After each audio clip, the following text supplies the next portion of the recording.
আমাদের দাবি মানতে হবে আমাদের দাবি মানতে হবে না মানলে আমাদের দাবি সরকার থাকবে না দর্শক নটরবট নিউজের পক্ষ থেকে আমরা চলে আসছি আজকে ঢাকার রাজপথে। তো রাজপথ কি কারণে এরা দখল করে বসে আছে ওনাদের কাছ থেকে আমরা শুনতে পারবো আপনারা কি কারণে রাজপথ দখল করে আছেন। এই মেয়ে আপনি সাংবাদিক না মূর্খ না দেখেন আমি কি লিখে নিয়েছি কিনা দেখেন না আপনি আমার জিজ্ঞেস করবেন আমার সব কিছু লেখাই আছে পড়ালেখা করেন নাই আপনার এই জায়গায় তো লেখা আছে এক দফা এক দাবি। রিক্সা চালক হিসেবে আমাদের দাবি হচ্ছে যে রাস্তার মোড়ে মোড়ে আমাদের জন্য পার্ক তৈরি করে দিতে হবে, কারণ কতক্ষণ রিক্সা চালানোর পর আমরা ওইখানে গিয়ে খেলবো বেড়াবো ঘুমাবো এই ব্যবস্থা সরকারকে করে দিতে হবে। আমাদের জন্য সরকারের পক্ষ থেকে একটা করে ফ্ল্যাট বরাদ্দ দিতে হবে এবং ফ্ল্যাটগুলো হতে হবে অবশ্যই উত্তরা বাড়িধারা এইসব জায়গাতে। আমরা যে রিক্সা চালানোর সময় অনেক সময় যাত্রী নামানোর পর যাত্রীরা আমাদের সাথে দুর্ব্যবহার করে, তো তারা আমাদেরকে মাঝে মধ্যে চড় থাপড় মারে ঘুষি মারে। তো আমরা চাই সরকার আইন করুক, চড় থাপড় এবং ঘুষি মারার পর তাদেরকে শাস্তি হিসেবে মৃত্যুদণ্ড হিসেবে ফাঁসি দেওয়া হোক। আপনার কি দাবি, আপনি কি দাবি নিয়ে রাজপথে এসেছেন? আমার দাবি একটা গাজার দাম কমাতে হবে। দেখেন না বুকে লিখে নিয়েছে। দর্শক আপনারা দেখতে পারতেছেন ওনার বুকের মাঝে কি লিখে নিয়ে আসছে, গাজার দাম কমাতে হবে, আমাদের দাবি মানতে হবে।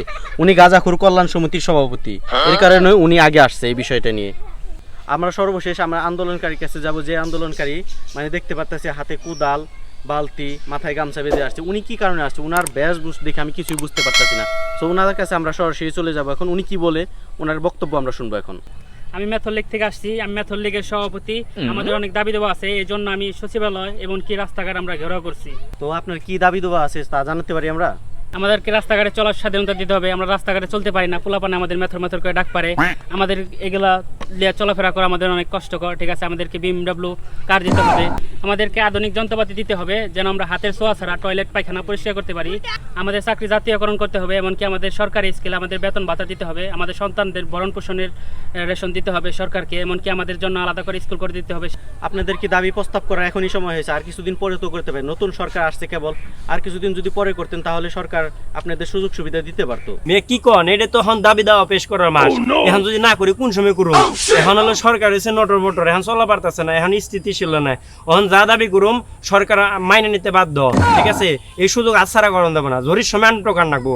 আমরা ওই সুযোগ বুঝে কামে আইছি। না না না, এক দফা এক দাবি মানতে হবে। আজকে আমাদের না মানলে আমরা রাজপথ ছাড়বো না, রাজপথ ছাড়বো না, সচিবালয় ঘেরাও করে রাখবো। ঘেরাও করে তাদেরকে আমরা